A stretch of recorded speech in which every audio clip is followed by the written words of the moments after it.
ધોરણ 5ની અંદર આપણે પહેલા ભાગમાં 7મું ચેપ્ટર જોયું હતું. તમે પેટન્ટ જોઈ શકો છો. એમાં છેલ્લે આપણે આ સમ તમને મેં આપ્યા હતા તમારી જાતે પેટન્ટ તૈયાર કરવા માટે. તમે કરી નાખી હશે. ન કરી હોય તો તમે કરી શકો અને આ જવાબને ચેક પણ તમે તમારી રીતે કરી શકો કે તમારા જવાબ સાચા છે. સ્ક્રીનશોટ લઈને તમે એનું સોલ્યુશન લઈ શકો. તમને સમજાવવા માટે મેં 2 પેટન્ટ બાકી રાખી છે.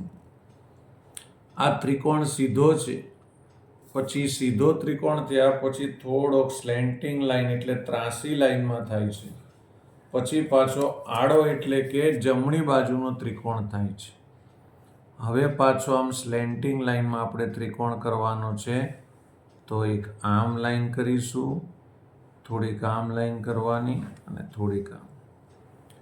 હવે પાછું નીચેની તરફ એનું મોઢું આવશે, એટલે આ રીતે આપણે એને ત્રિકોણ બનાવીશું. ટ્રાય તમે પણ કરજો.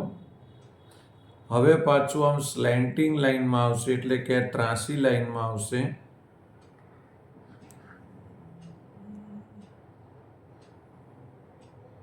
હવે પાછું આડી લાઈનમાં આવશે.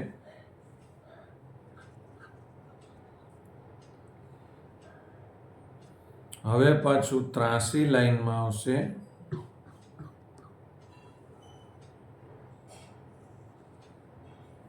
હવે પાછું સીધી લાઈનમાં આવશે. આવી રીતે તમારે ત્રિકોણ કરવાના છે. પછી વાત આવે છે આ વર્તુળની.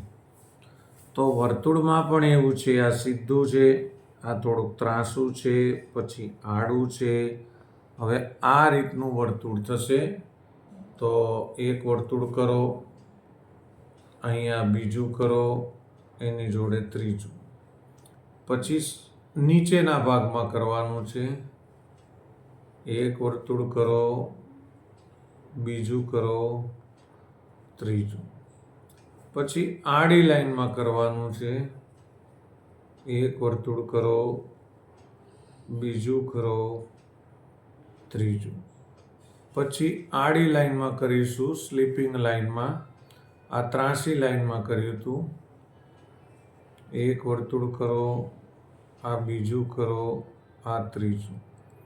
પાછી ત્રાસી લાઈનમાં કરીશું, પણ હવે અહીંયા આવશે. તમે જોઈ શકો છો એકદમ સરળ છે. જેને ડ્રોઈંગ નથી આવડતું એને થોડી તકલીફ રહે છે, પણ પ્રયત્ન કરવાનો. આમાં સારું ખરાબ કંઈ હોતું નથી, બસ પેટન્ટ આવવી પડે. અને હવે પાછું સીધું કરીશું આપણે. સરસ મજાનું થઈ ગયું. હવે એવી જ પેટન્ટ છે, આખું પેટન્ટનું ચેપ્ટર છે. અહીંયા જો ઉપર હતું, પછી અહીંયા આડું હતું, પાછું નીચેનો ભાગ ગયો, પાછું આમ આડું થશે વર્તુળ, એટલે કે લાઈન ક્યાં આવશે? અહીંયા આવશે. આ લાઈન તમારે ઇરેઝ કરી નાખવાની છે, આ સમજૂતી માટે છે. પછી પાછું ઊભું વર્તુળ આવશે, એટલે લાઈન ક્યાં આવશે? ઉપર. પાછી લાઈન ક્યાં આવશે? જમણી બાજુ. પાછી લાઈન ક્યાં આવશે? નીચે. પાછી લાઈન ક્યાં આવશે? ડાબી બાજુ. પાછી લાઈન ક્યાં આવશે? ઉપર. એમ આપણે પેટન્ટ વધારતું જવાનું છે. આ પેટન્ટનો તમારે સ્ક્રીનશોટ લઈ લેવાનો છે. આ પેટન્ટ તમારે હોમવર્કમાં કરવાની રહેશે. હવે આવે છે નીચેની પેટન્ટો બધી. એમાં એમ કીધું છે કે જે પેટન્ટમાં ભૂલ હોય એ ભૂલ આપણે બતાવવાની છે, કે કઈ પેટન્ટમાં આની ભૂલ છે.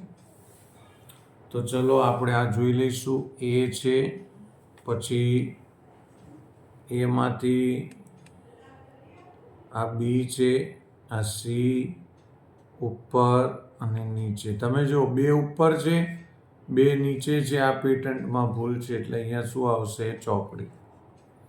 આમાં પણ તમે જોઈ શકો છો. તો જો આ બધી નીચે છે, આ ઉપર છે, એટલે આ પેટન્ટમાં શું છે? ભૂલ છે. આ બાજુની પેટન્ટ જોઈશું હવે આપણે. આમાં કઈ પેટન્ટમાં ભૂલ લાગે છે? તો જો દરેકમાં સાઈડમાં છે, વચ્ચે છે, અહીંયા બે બાજુ છે, અહીં બે બાજુ છે, અહીંયા બે બાજુ છે, અહીંયા બે બાજુ છે, પણ અહીંયા એક જ બાજુ છે. જુઓ બહારની 3 લાઈન. તો આ ભૂલ છે. આમાં તમને ભૂલ કઈ મળશે? તો જો આ બધામાં છે ને રેખાખંડનો ઉપયોગ થયો છે, પણ આ કર્ડ લાઈન છે, વાંકી લાઈન છે, સર્કલનો ઉપયોગ થયો છે, એટલે આમાં પણ ભૂલ છે. ચલો હવે આપણે ચાલુ કરીશું. નીચેની પેટર્નમાં ભૂલ શોધો. ચલો આ નીચે, ઉપર, નીચે, ઉપર, નીચે, નીચે, નીચે. એટલે ભૂલ છે ને સાહેબ આમાં છે. નીચે પછી ઉપર આવે, પછી નીચે આવે, તો આ નીચે જ છે, એટલે આ ભૂલ છે. બ્લેક, વ્હાઈટ, બ્લેક, વ્હાઈટ, પછી બ્લેક આવવો પડે, તો આ પણ શું છે? ભૂલ છે. સીધી પેન્સિલ છે, આડી છે, સીધી છે, આડી હોવી પડે, પણ અહીંયા સીધી છે, એટલે આ પણ એક ભૂલ છે. અહીંયા માછલીઓ બધી ડાબી સાઈડનું મોઢું છે, તો અહીંયા તમે જુઓ ડાબું, જમણું, ડાબું, જમણું, ડાબું, જમણું. હવે હું તમને પાછળથી લઈશ, કારણ કે ભૂલ આગળમાં પકડાય છે. જમણું, ડાબું, જમણું, ડાબું, જમણું, ડાબું. તો આ જમણું મોઢું હોવું પડે ને, રાઈટ સાઈડ મોઢું હોવું પડે ને, એટલે આમાં શું છે? ભૂલ છે.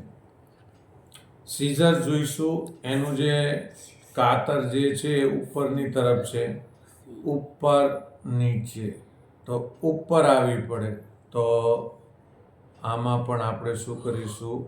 રોંગ કરીશું. હવે આપણે પેટર્ન પૂર્ણ કરવાની છે.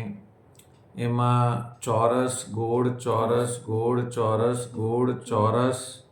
તો હવે શું આવશે? હવે આવશે ગોળ. ગોળ. તો જો ગોળ ક્યાં છે? આ રહ્યો બી, એટલે આપણે બી માં લખવાનું. અહીંયા પેટર્નને મેચ કરવાની છે. એ ગોળ નથી, બરાબર છે, વાત સાચી છે, ડી છે. આ તો ઓવેલ છે, આપણે એને સુધારી લઈશું પછી. ચાલો, બી નથી, કયું છે? ડી છે. બી તો ઓવેલ છે, એટલે કે થોડું ખેંચાયેલું વર્તુળ છે. સર્કલ એટલે કે ગોળ, ત્રિકોણ, પાછો ત્રિકોણ ઊંધો છે, પાછું ગોળ, સીધો ત્રિકોણ, ઊંધો ત્રિકોણ, ગોળ. પણ હવે કયો ત્રિકોણ આવશે? સીધો. સીધો એટલે કયું આવશે? એફ.